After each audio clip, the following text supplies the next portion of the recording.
Hello and welcome to this special episode of TPA Talks. Today we'll be discussing the government's handling of the coronavirus crisis and what lessons the government can take from how it's handled the last year and a half. And joining me to discuss that is Ross Clark, an author and journalist whose work appears in numerous newspapers, including The Spectator, The Daily Mail, The Daily Telegraph, The Times, and plenty of others. Chris Smith, the Whitehall editor at The Times and their former health editor. Tom Ryan, our very own researcher here at the Taxpayers Alliance, and Matthew Lesh, who is the head of research at the Adam Smith Institute.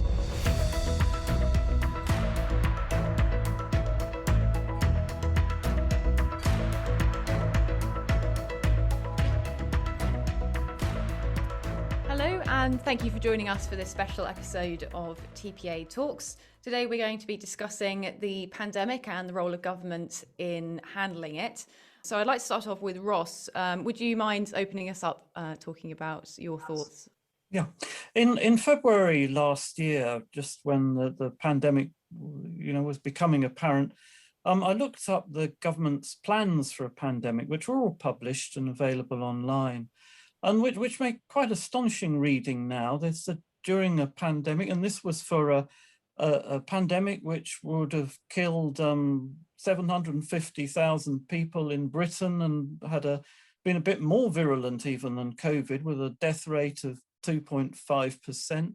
But the government's plan was our overall aim will be to encourage people to carry on as normal as far as possible, while taking some precautions from infection. It dismissed the case for closing schools or for cutting air traffic, closing borders, and so on. And yeah, as we now know, a few weeks after that, we were in lockdown, the economy was in the deep freeze. And I think you can argue now, well, we had, thanks to vaccines, well, maybe that was a reasonable approach, sort of hang on for a year, close us down, and then emerge from our hidey holes when a vaccine was available, though we didn't know it would be then available. But what it does mean is that there was absolutely no prior consideration, no prior costing of such a policy of lockdowns, no consideration of it, of the negative effects on health and on society. We heard the scientific advisors were put up front on TV shows every day. We never heard from the economic advisors. Were they involved at all? Absolutely no idea. It was a policy that was sort of come out of nowhere, with no regard to the cost, no regard to the consequences. And, we will only find out over the coming years just how much harm it has done. And, I think that when we do look back in the final analysis, we will be asking again, was it right to lock down, or should we have, relied on an approach which depended more on personal responsibility and tried to keep far more of the economy open? And, who knows what position we would be in now had we done so. And nobody knows that, I think, but I think it is a valid debate that will rumble on in coming years. Tom, would you like to tell us your initial sort of opening thoughts? Yes, of course. So I feel that now, we're at a point where 82% of the country have had 2 doses of the vaccine, and obviously a much larger percentage have had 1 dosage.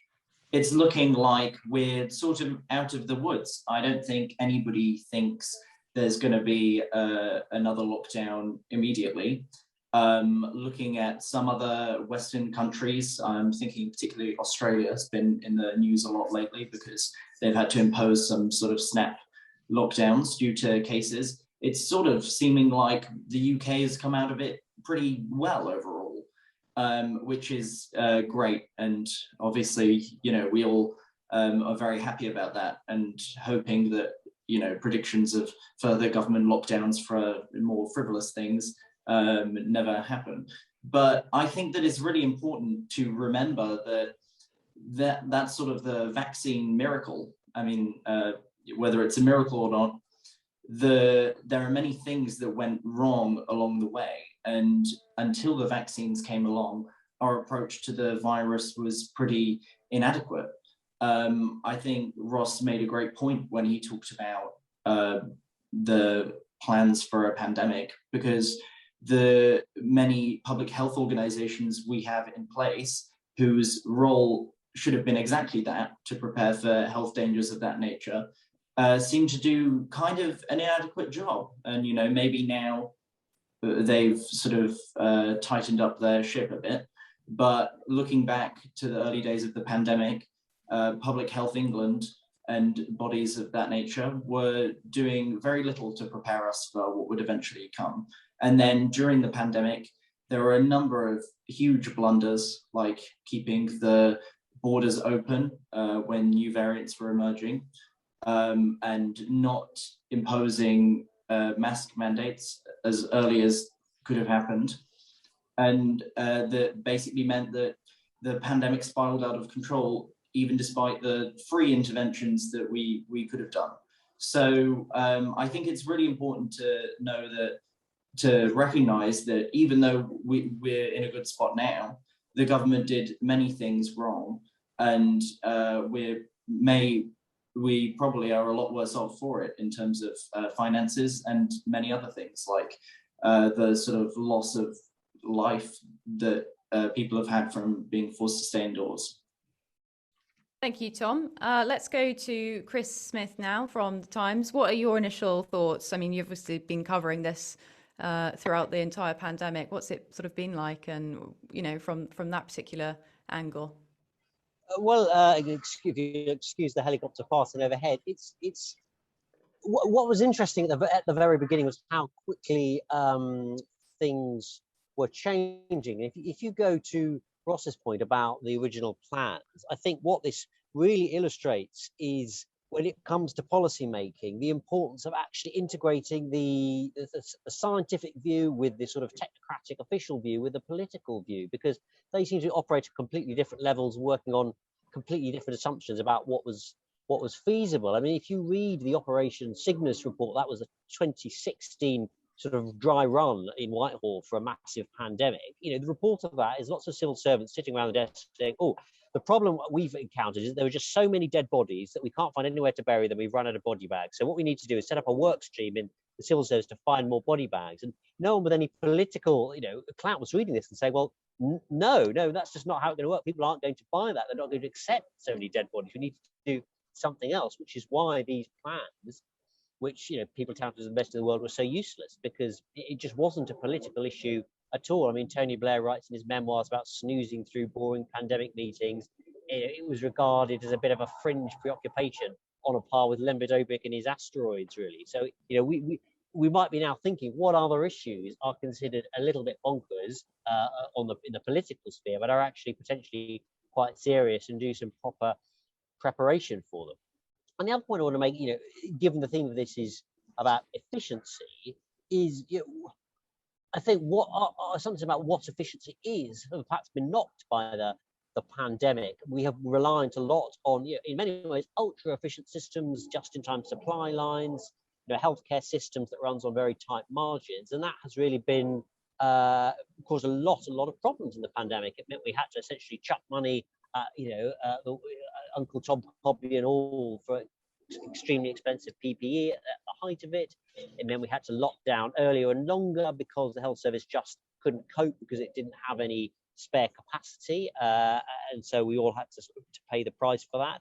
And so it does sort of raise these questions about, is it efficient to run everything very efficiently? If you want to use traditional metrics, do we need to work out some kind of resilience buffer zone, which in some sense seems less efficient, but might prove more efficient in the kind of crisis we've just gone through, whether it's a pandemic or some other future shock, which we are not currently anticipating. Thank you, Chris. And lastly, I'd like to come to Matt. I know you guys have done quite a lot of research on sort of, alternatives to lockdowns and things. So, your initial thoughts on all of this. Yeah, look, I think in an overall sense, if you're going to look at the UK's outcomes when it comes to COVID, it is a complete and total disaster of historic proportions. I don't think we can get over the fact that 135,000 people have died of this virus in the UK, and the UK is amongst the worst hit countries in the world. And on top of that is also one of the worst economically hit. So it's not like the UK did well in respect to any particular measure, with the one exception of vaccines, which I'll come back to in a second. Now, my issue isn't so much with efficiency. Now, I accept that there is probably a pretty strong argument with the state spending a lot of money during the crisis. For example, buying vaccines in advance. You could argue that was an inefficient use of state spending because they could have scraped a little bit of extra money off the contracts, but as a result of being willing to pay more, they got better outcomes. What concerns me though is what I really value and just the consistent state failure we've seen throughout the pandemic. We saw this at the start when it came to just Public Health England's lack of planning and preparation for pandemics. As Chris has just touched on there, just this idea that, well, body bags will be our issue, not actually saving lives. We've got the very early issue from Public Health England that when all these private providers were offering to provide tests, were offering to support the system to stop it really taking hold in the country in the first place, PHE was nowhere to be found. They were rejecting private sector support. They were refusing to engage more broadly. And then they built this extremely centralized test and trace system that didn't prove that effective. We saw it with respect to a lot of the government advice when it came to issues like borders or really misinformation being spread by the government about masks, telling us that masks might increase your risk of getting the virus, a noble lie to try to fix supply, but as a result, basically not telling the public the truth. As much as the NHS is praised, I think absolutely doctors and nurses deserve to be credited for their extraordinary work under pressure. But let's be absolutely honest, the system was not particularly successful at saving lives. Just one decision alone, the decision to send people back into care homes without tests, particularly early on in the pandemic, or even after they tested positive, so almost certainly had an effect of seeding COVID amongst the most vulnerable. And you've also got huge ongoing issues about infection control within hospitals and spreading COVID around hospitals. And on top of that, just the inconsistent scientific advice. I think the only area you can say the UK has done well is to do with vaccines. And even there, the UK is no longer a particular standout globally when it comes to vaccine uptake and when it's been relatively slow with moving forward with vaccines. So I don't think you can give the UK a particularly strong rating from this pandemic. I think there's quite a lot to criticize. Why didn't we come on to our first sort of section, which is talking about the sort of cost of the pandemic and the cost of coronavirus. I want to ask Ross first. Do you think we can sort of put a figure on the cost of COVID? I mean, there's so many extra efforts that the government put in, extra sort of things to prop up the economy, the Eat Out to Help Out scheme, for example, and the furlough scheme. There's a lot of extra policies that the government put in place on top of just looking after the health system.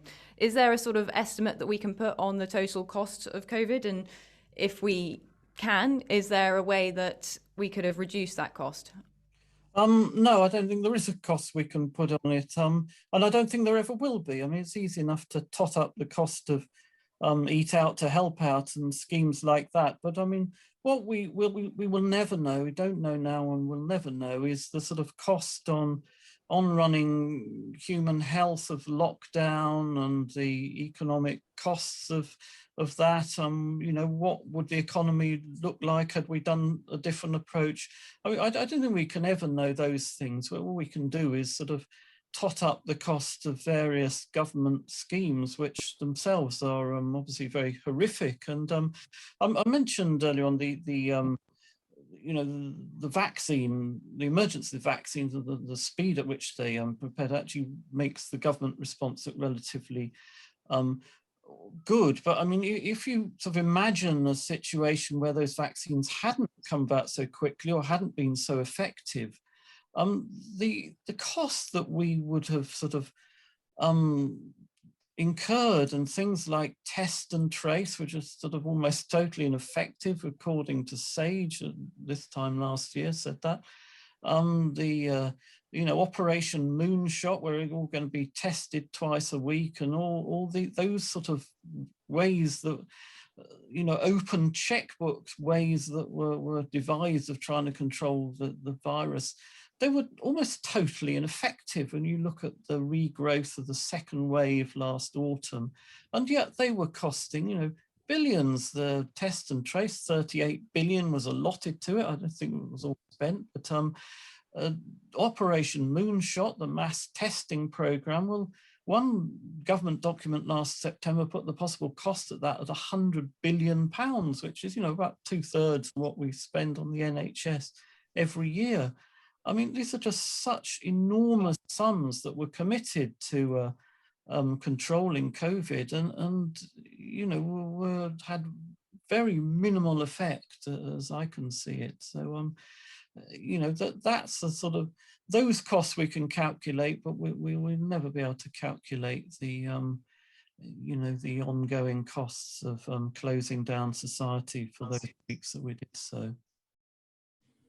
Yeah, and I want to pick up on something you mentioned in the beginning, in your opening remarks, and I'd like to come to Chris on this actually. Ross made a point about it didn't seem like there were economists that were sort of on the table when they were having these discussions about what they should do.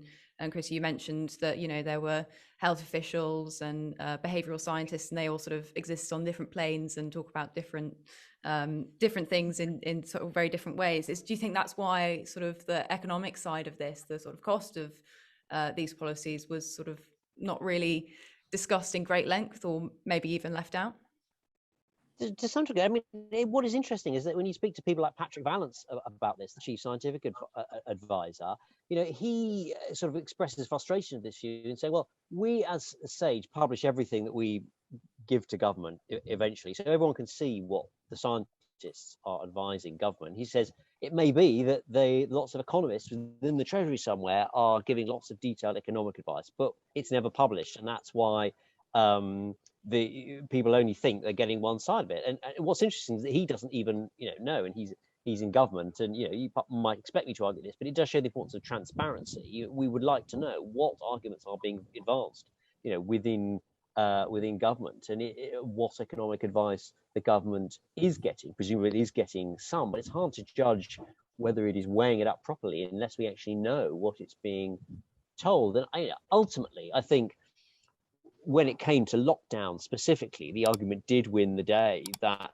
it is not a trade-off. I mean, ultimately, if you're going to have to lock down, it is better to do it earlier, because that is what is going to be best for the economy. That does rely on having some kind of long-term goals, such as vaccination, to sort of get you out of that cycle. But arguably, SAGE's forecasts get a lot of criticism, but I remember reading that first Neil Ferguson paper in mid-March last year. It's basically saying what we'll probably have to do is have a series of lockdowns throughout the year to keep the virus under control until we get something like a vaccine. And everyone thought that's just utterly bonkers. That's never going to happen. And eventually that was what happened, but it wasn't through any kind of coherent strategy through which the government integrated the views of epidemiologists, other scientists, and economists. It was essentially because during last year, the government response basically flip-flopped from one side to the other,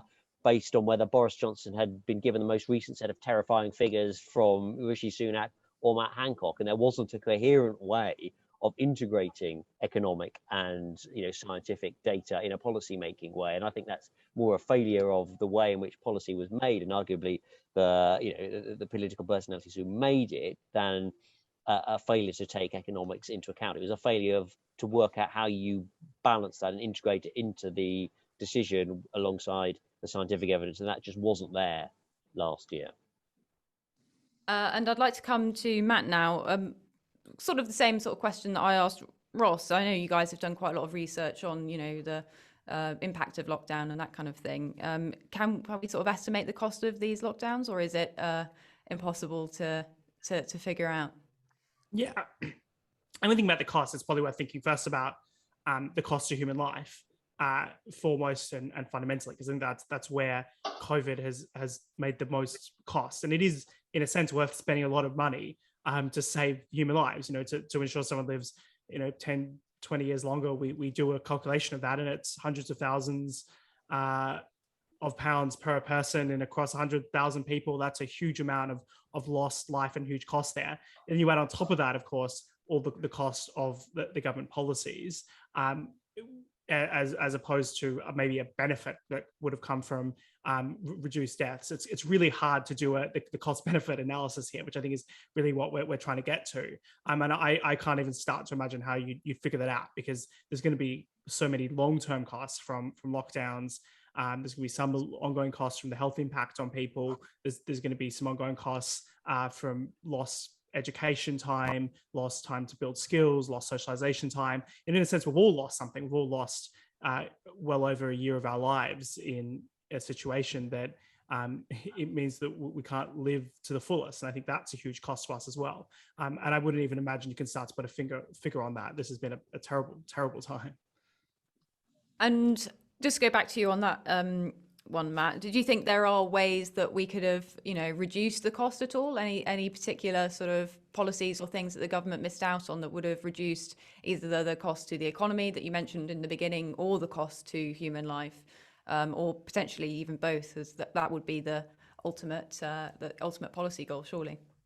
Well, I mean, if you could go back in time, you'd of course go back to January and work with the world to completely shut all borders to China and Southeast Asian countries to stop it from seeding into the West. And then you'd also probably in February think about doing something quite extreme, like shutting the UK border, using effective test and trace, and just not letting it seed globally. I mean, the problem is we allowed it to seed into the West. And once we seeded into the West, the costs were always going to be huge.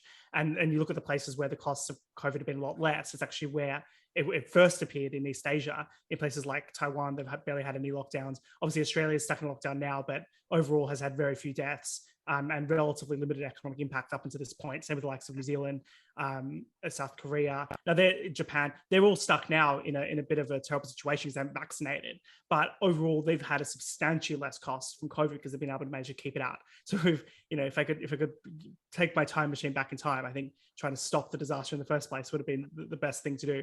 And then from there, just not make the consistent mistakes the government made with policy, things like on the border, on test and trace, on care homes and hospitals. And when they started lockdowns, if you're going to do a lockdown, you may as well do it today. There's no point waiting a week on it. All the things like that could have reduced the cost of human life and probably reduced the cost of the government's ongoing financial costs. If you have shorter lockdowns, et cetera, you have less costs as well. Okay, so I'd like to sort of move on to our next section, which is still sort of focused on cost, but more specifically on the amount of money that was wasted during the pandemic. This is one of the sort of main criticisms of the government, is alongside the amount of deaths due to coronavirus, is that there was a lot of money that was wasted or spent inefficiently. So I'd like to sort of explore those avenues a little bit first. I think, Ross, I'd like to come to you on this one. Do you think that the government spent money effectively during the pandemic? And if not, why not? Well, no, not at all. I think, right back at the beginning, issue of PPE, for example, we paid for not having a stockpile. We supposedly had a pandemic plan.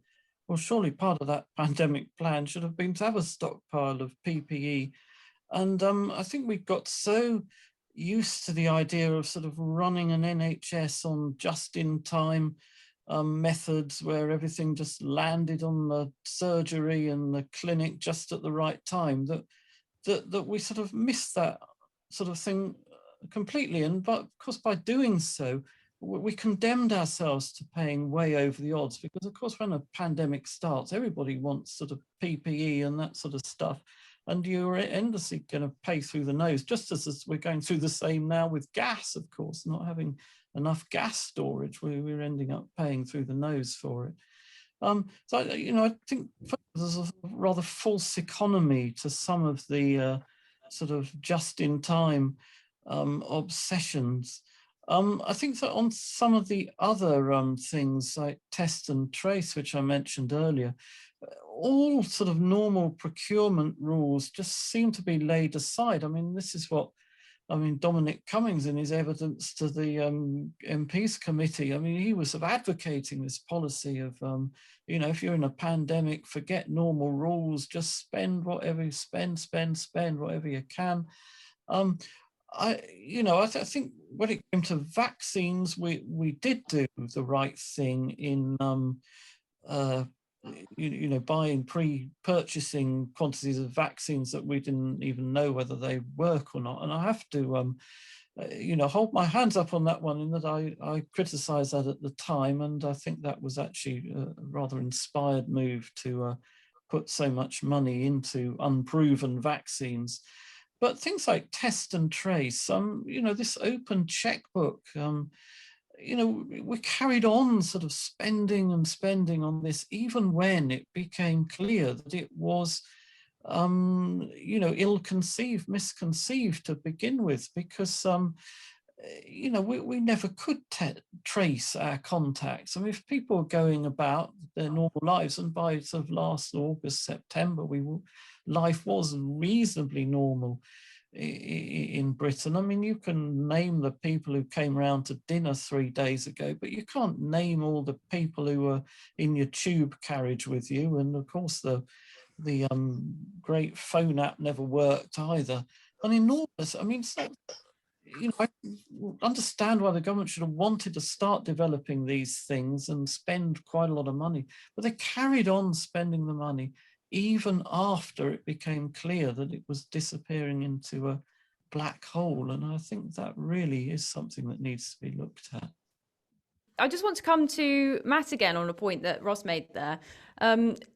Ross was talking about the sort of reliance on just in time and that we've been too heavily involved in that. But I was wondering, what the SI sort of position on that is, because surely, the point is that in a free market, it would then sort of sort itself out, and the government shouldn't really be intervening too much by stockpiling and sort of creating its own supply. It should just let businesses get on with it and go through those avenues instead.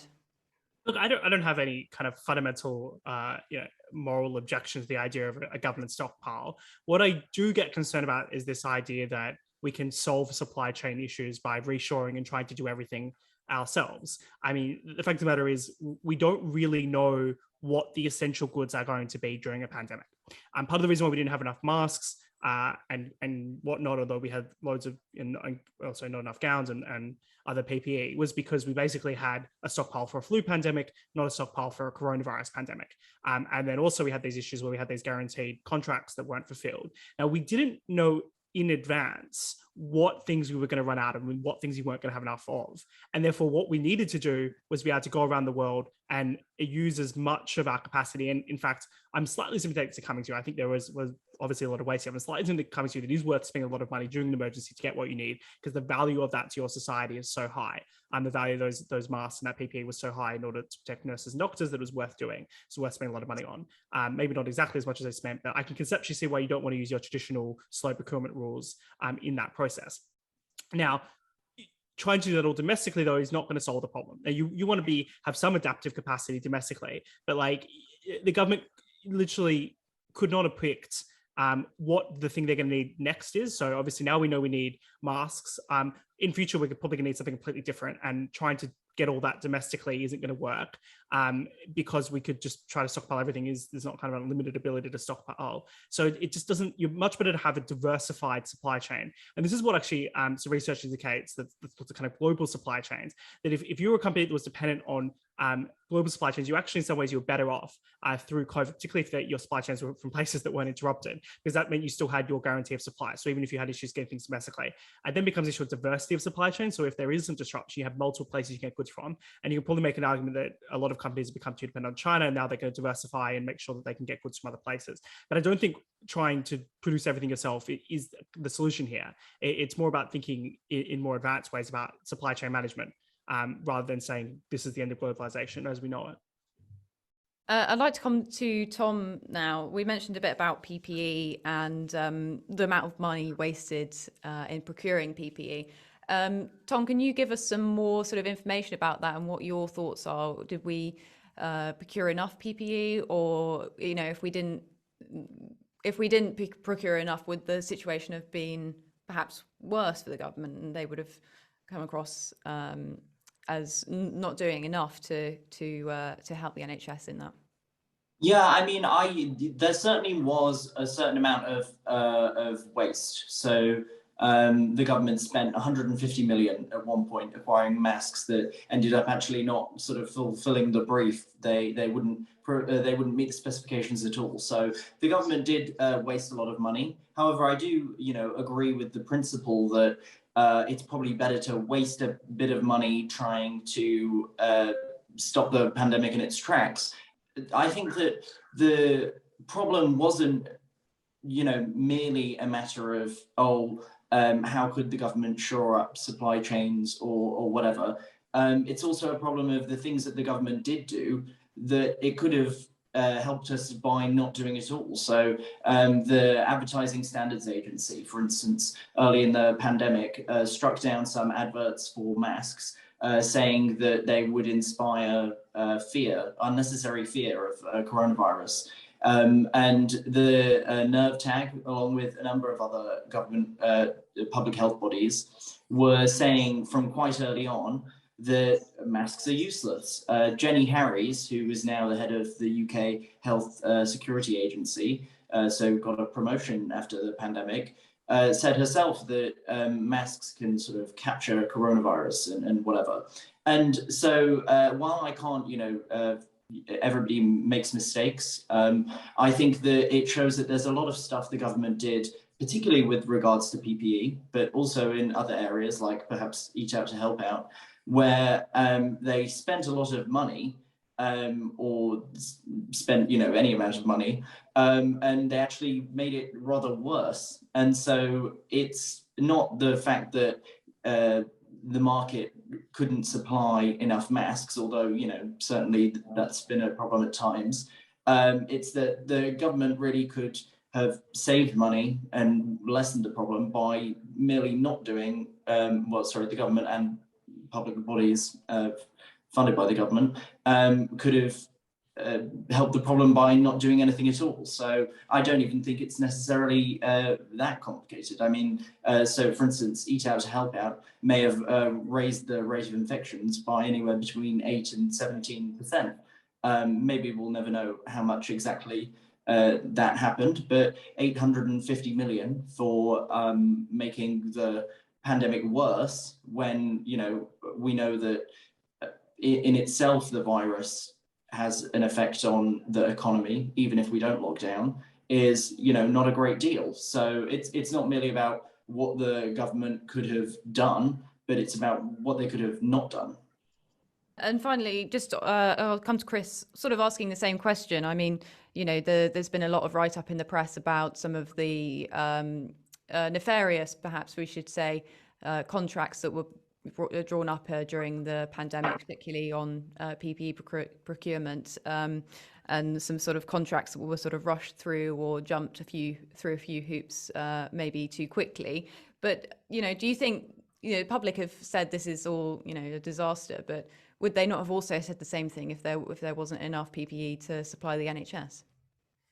Yeah, I mean, it's interesting you say public have said it's a disaster, but I mean, actually, the sense I get is people have been quite relaxed about these stories. There's not been a huge amount of public outrage about money wasted on PPE, outside certain circles who are, already very critical of the government. I think people by and large accept, look, we were in a crisis. We basically had to throw money at the problem to get what we need. And as you say, if they had said, no, it's computer says, no, we can't pay this money for masks, and doctors had been routinely, going unprotected and treating coronavirus patients, there would have been far more outrage. So I think, people accept that there is a crisis. I think test and trace is an interesting example in that it has got a lot of criticism, much of it justified, but the people who ran test and trace were very, very frustrated by the lack of resource within government to do a project like that. So they're setting up a big new arm of government, and they wanted to find civil servants to run this, and they just couldn't.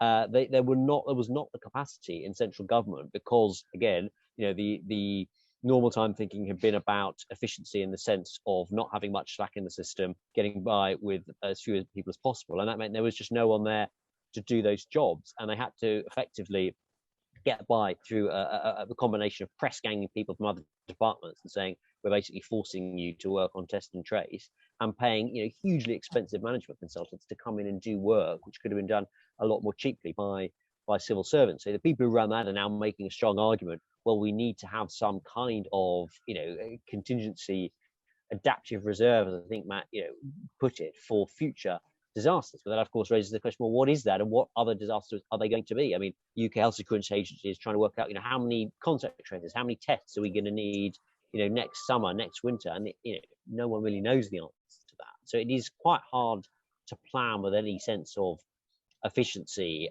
when the uncertainties are so great, and it basically comes down to a judgment. Do you want to err on the side of saving money but being caught short, or risking wasting huge sums of money and making sure we get what we need. And I think pretty clearly the political answer to that was, money and efficiency just doesn't matter in a crisis. I think the voters by and large agree with that. And the difficult thing is going to come when we say, okay, we're out of the crisis now. Now we do have longer term to balance the books, and how are we going to do that? And that is sort of at the process we're about to get into. So, in one sense, the government is going to be reaping what it's sown, but also voters are going to be reaping what they've sown, given they essentially back this approach of just get through the crisis and any way you can. Well, you've helped me segue on to my next topic there, Chris, because the next topic that I wanted to bring up was about the sort of contracts, and particularly sort of this hiring of consultants to work on test and trace. And I'd like to come to Tom to talk about that. I mean, was it necessary for the government to rely on these management consultants, or should they have looked at, inwards on themselves and tried to work it out themselves before hiring out bodies that once the pandemic is over, their information and intelligence would just go elsewhere? Well, in some cases, hiring consultants for test and trace was extremely expensive. I believe in some cases they were being paid £1,100 a day, has been reported. So yes, it's been hugely expensive, and that is way more expensive than it would have been to pay for civil servants to do the same job. At various points, NHS Test and Trace were trying to reduce their reliance on consultants. So they had a number of targets to basically get the proportion down, and it was very difficult for them. The number was rising exponentially. I think it started off at around 51% or something were consultants, and then just got higher. However, I do think it's a lot of money. But as what seems to be a recurring principle in this conversation, it can be very worthwhile to throw a lot of money at something when it's a situation as severe as a pandemic, because the alternative is perhaps spending even more money. However, I do think that NHS Test and Trace seems to be a particularly inadequate example. So we've talked about what is the alternative. Well, Kate Bingham's vaccine efforts seem to have been, of everything in the pandemic in the UK, something that seems to have been a huge success. So I think there are examples that we can look to, but NHS Test and Trace is a good example of the opposite. I mean, I know at some points they've kept track of only 14% of the lateral flow tests they've been putting out, and even though many people have the app and have taken the responsibility seriously, really there's been no way of enforcing it, and it's just sort of fallen apart. If the end of the pandemic in UK had relied on the success of our testing and tracing regime, it would never end, and we would be far worse off than we are. It's only the vaccine that's sort of getting us out of it. So I think it's very important to look at test and trace and see that as a guide of what not to do. However, it might be easy to target that blame at, say, consultants because they're very expensive. But it's better to be expensive than to not have the job done at all. So I do have a lot of sympathy. However, I think we could look to other countries, particularly in Asia, like South Korea, who dealt with the MERS virus. We could have looked at countries like that have experience dealing with respiratory illnesses and have therefore done a much better job of tracking and tracing than we have. But for whatever reason, that didn't happen. You might say there's a sort of systemic thing in UK governance where people don't look outside the country and try and take the best things from elsewhere. So I think really, in a way, having consultants doing it might have left us better off. I'd like to come to Matt, just to sort of pick up on a point that Tom made there about other countries. Now, they had a lot more successful test and trace systems. Do you mind sort of telling us a bit about that? And do you think that's because they had a very sort of an environment or a society that's more used to that kind of sort of government interference or observance of their lifestyles, and we're just not really used to it in this country, so we wouldn't comply as much as they perhaps would? Look, I think it was ultimately a question of state capacity and preparation. So South Korea, as I was kind of getting at there, had a previous experience with MERS, with SARS-1.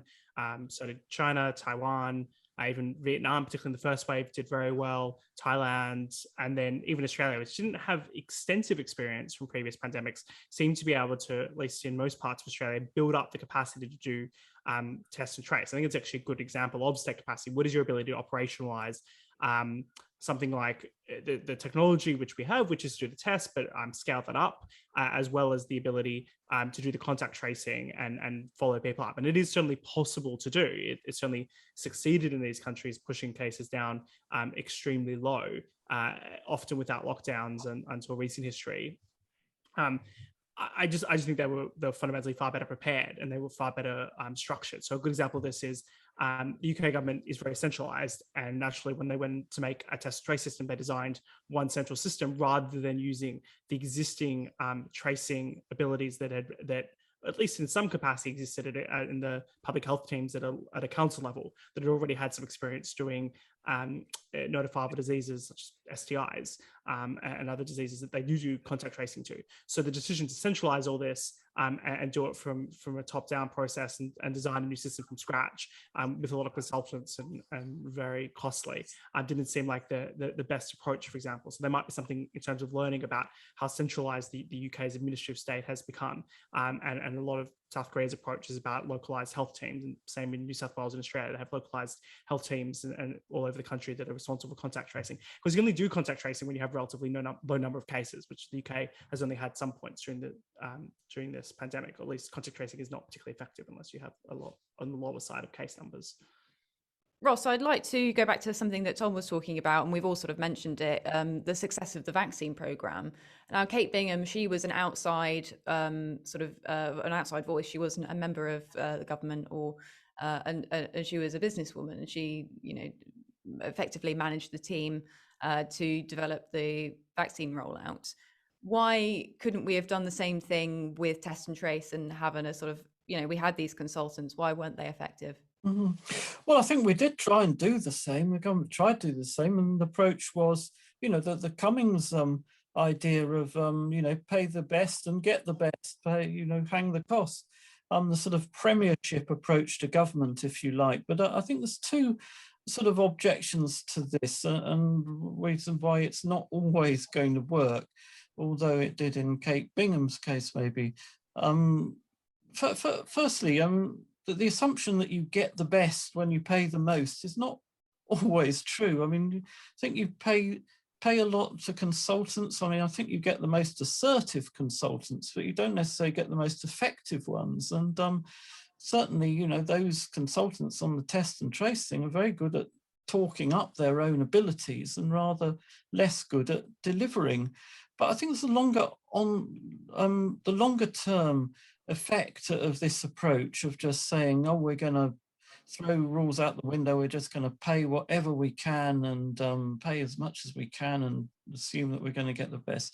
It's how it affects public sector pay in the longer term, because how do you then tell doctors and nurses who are themselves, many of them quite brilliant, worked extremely hard through this pandemic, how do you then tell them, sorry, you can't have a pay rise this year, or you can only have a 1%, 2%, 3% pay rise, when they can see that consultants on test and trace are being paid £1,000 or more a day? And it becomes a very big political problem to contain costs if you go about in the sort of Cummings way of sort of almost boasting of how much you're paying for these people. But I also wanted to address a point which Matthew made a little while ago. He was talking about the good of diversified supply chains, which I absolutely get.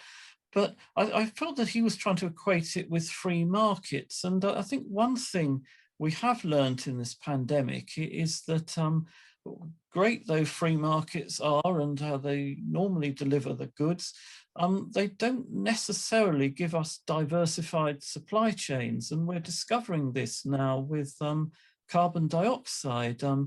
It's a free market in supplying carbon dioxide to food manufacturers and agricultural uses. Government doesn't normally intervene, but it hasn't given us a diversified supply chain. As we're now discovering, 60% of all the carbon dioxide used in industry in Britain came from one factory or one company. And that's given us a very big problem with carbon dioxide. And I think more generally, we do not have resilience plans. We do not have strong enough resilience plans in this country.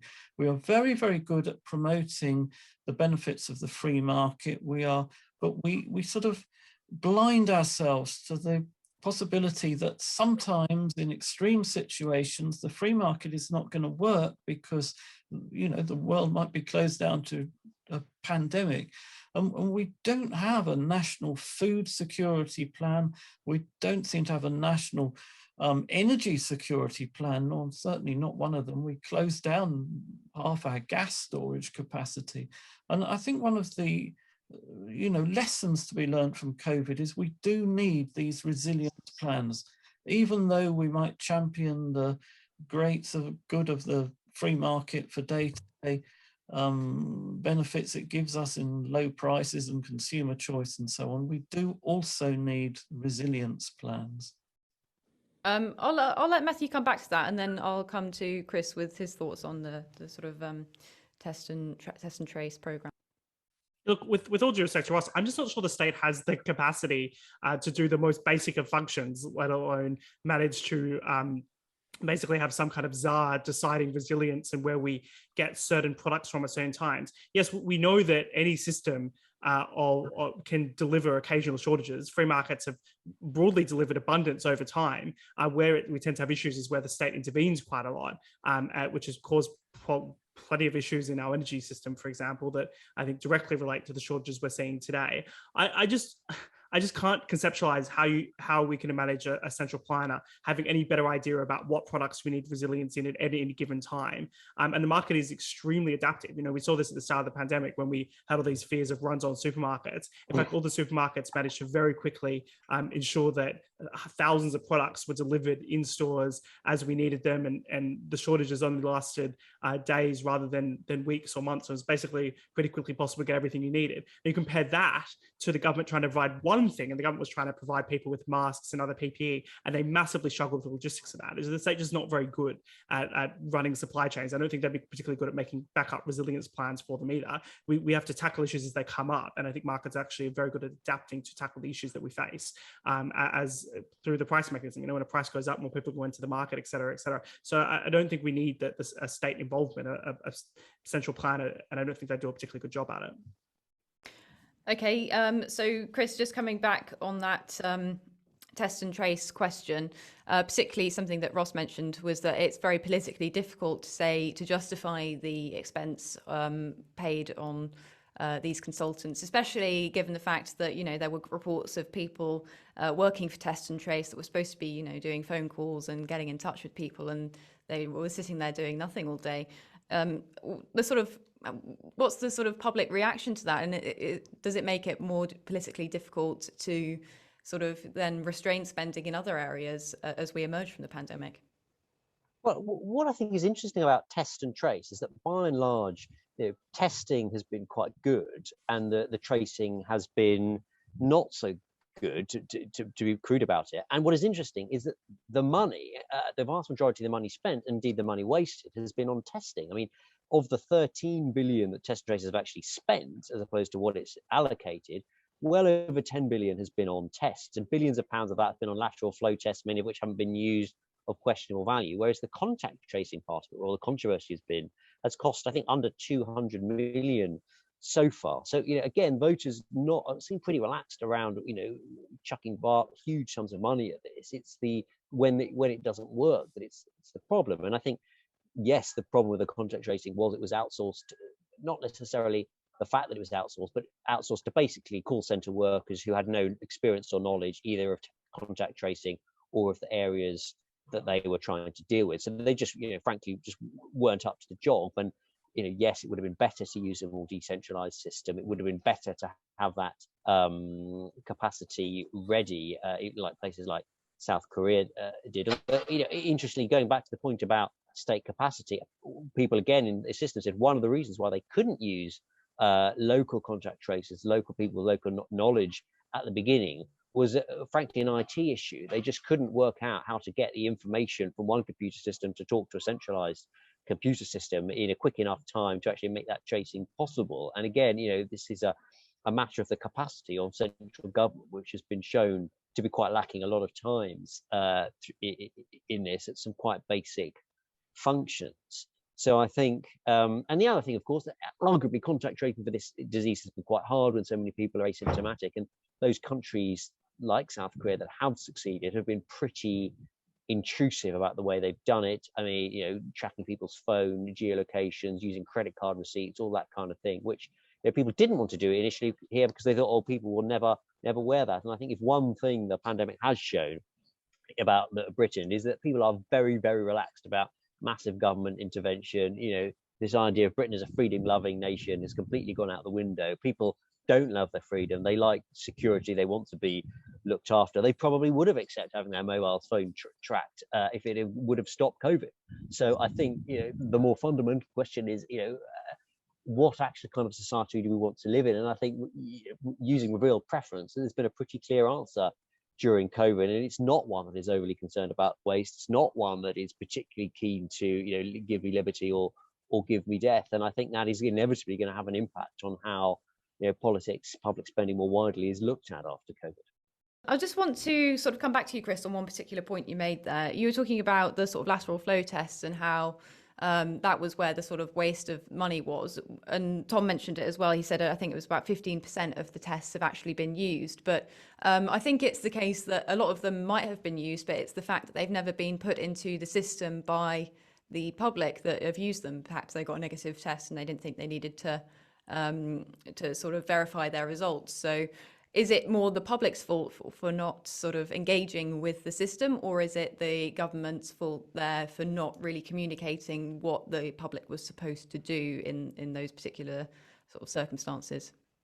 Well, you're right. Yes, it's not that they necessarily haven't been used; they haven't been registered, so we don't know whether they've been used. I mean, I think the problem there with the lateral flow test is more that it was a solution in search of a problem. In that, Dominic Cummings and Boris Johnson decided testing were great. They spent millions of pounds on buying all of these tests without really knowing what we were going to do with them. And so we got a warehouse somewhere of hundreds of millions of lateral flow tests, which we'd spent money on. So we just needed something to do with them. So we just sent them out, tell everyone to test each other twice a week, rather than thinking, well, what is the best way to control the virus in which groups, and then working backwards from that to what tests do you need and how you are going to use them. So again, it's an example of top-down way the British state is run, leading to inefficiencies. And it's not so much that the tests don't work or that they couldn't have been useful. It's just that the way policy is made has yet again been shown to probably start from the wrong place, and that's probably something that we really need to think about when we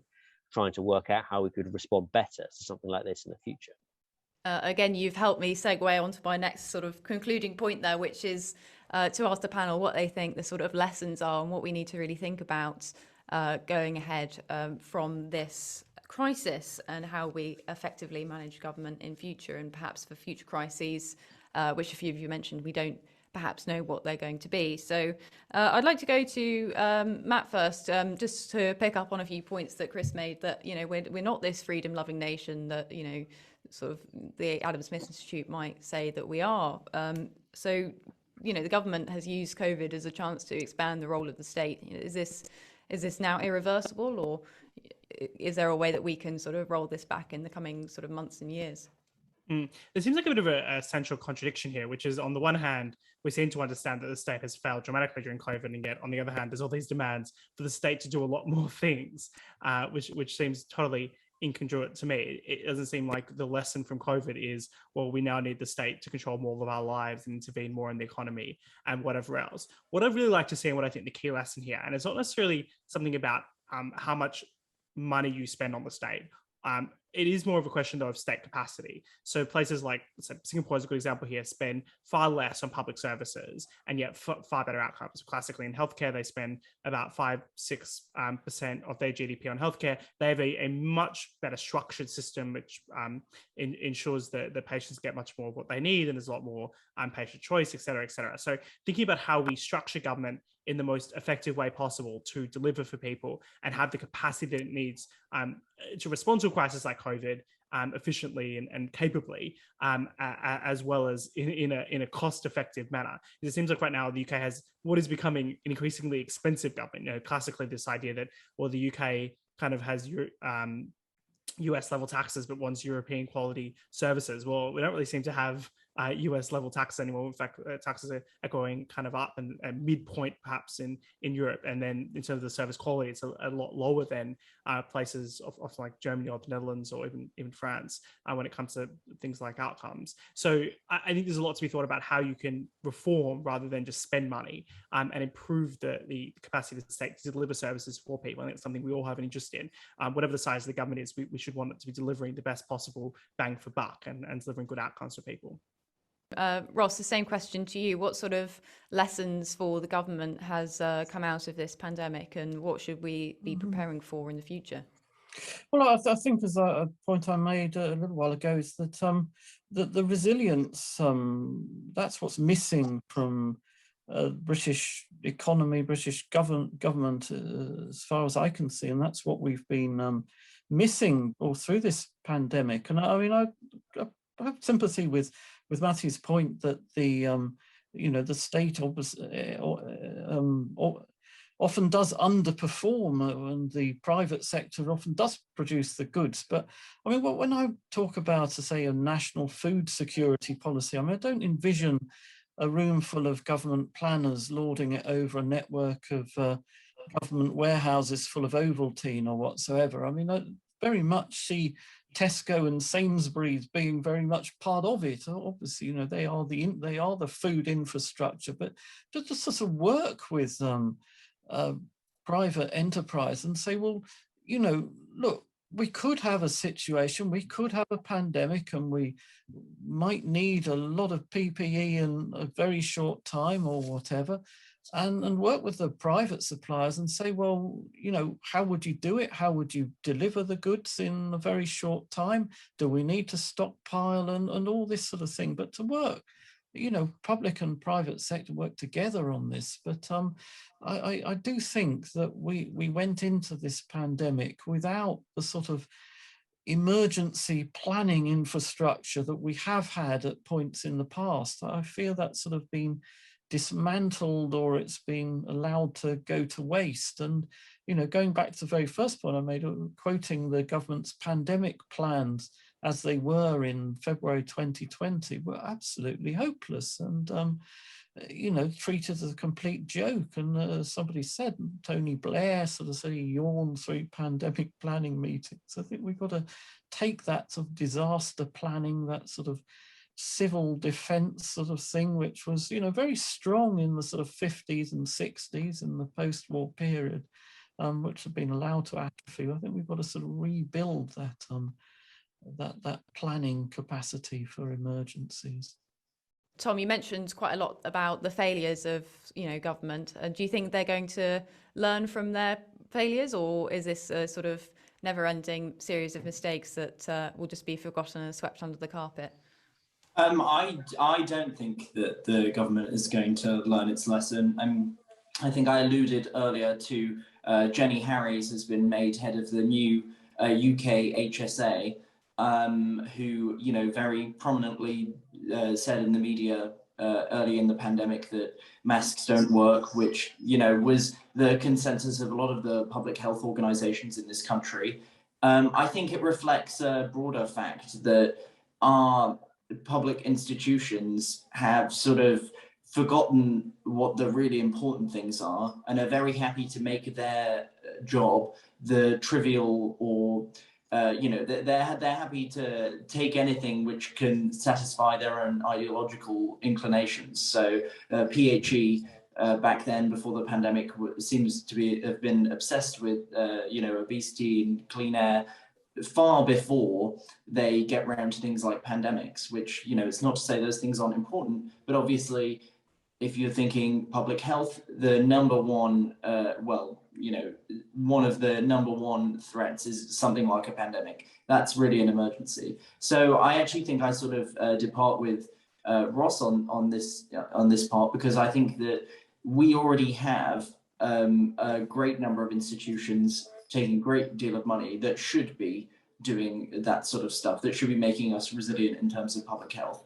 But it's just that they don't do that job because they're choosing to focus on, other things that are less important, really. So I think that it needs to be a whole, not revolution, but revival in the way we think about the task of government and what the point of all these public bodies is, because there's a lot of civil servants and out there, and there should have obviously been a lot more preparation going into preventing a pandemic that wasn't there. So in the future, we need to put that together. But I really have very little confidence that it's happening already. And finally, Chris, you've mentioned a bit about why we sort of, there's been massive policy failures from central government. What sort of, lessons does central government really need to take from this so that it's more prepared for the next crisis? Yeah, well, I mean, I think one of the very sensible things that Dominic Cummings said, not necessarily a sentence you say very often, was that he wishes that someone in government was going through the rest of the risks on that risk register that had a pandemic at the top and said that we were excellently prepared for, and checking, are those plans as sort of laughably inadequate as the pandemic plan turned out to be? And I hope that is happening. But the concern about that is, if it is happening, is it happening in the right way, rather than in a sort of Whitehall assurance process, box ticking way? Because I think arguably there have been some positives to come out of this. I mean, the way in which society, and indeed some parts of government, have adapted to COVID, adapted to remote working, like we're all doing this on Zoom, have been quite impressive. And the NHS being a prime example here, just like when you're sick in a crisis, the NHS has always been pretty good. It did adapt pretty well to dealing with COVID, and it did do things, in a few months that it said would take decades previously, like doing online GP appointments, which obviously is now, causing trouble in some areas. But the concern has to be, as we come out of the pandemic, that sense of urgency dissipates and we go back to business as usual, and everyone thinks, well, let's have a bit of a breather, and making the changes that we need to making the improvements that have become painfully apparent during COVID isn't urgent, and therefore, gets put on the back burner. And I suppose, I'd like to do the sort of political point, which is, just like Matt noted, the paradox of the state failing and yet people wanting more of it. Boris Johnson as government has, clearly made some pretty big mistakes during this, presided over a lot of deaths in a pretty horrific period, and yet has come out of it pretty popular in the sort of rally around the flag effect, has got a vaccine bounce, and has now arguably had its sort of central mission of just spending a lot of money, borrowed money on infrastructure and improving public services, justified and strengthened. It probably comes down to this thinking, well, what we want to do is basically more of that, more of what we did in COVID to achieve all these other aims that we have. So in that sense, despite the last 18 months being a period that none of us would ever want to repeat, it probably is going to set the tone and has broadened what is going to be politically possible over the next few years. Thank you very much for watching, and thank you to our panelists for those enlightening and very interesting points. If you liked that episode, then please subscribe to our YouTube channel, give us a like and leave a comment in the comments box down below. You can also find us on Facebook and Twitter, the Taxpayers Alliance, and why not check out our website as well, www.taxpayersalliance.com.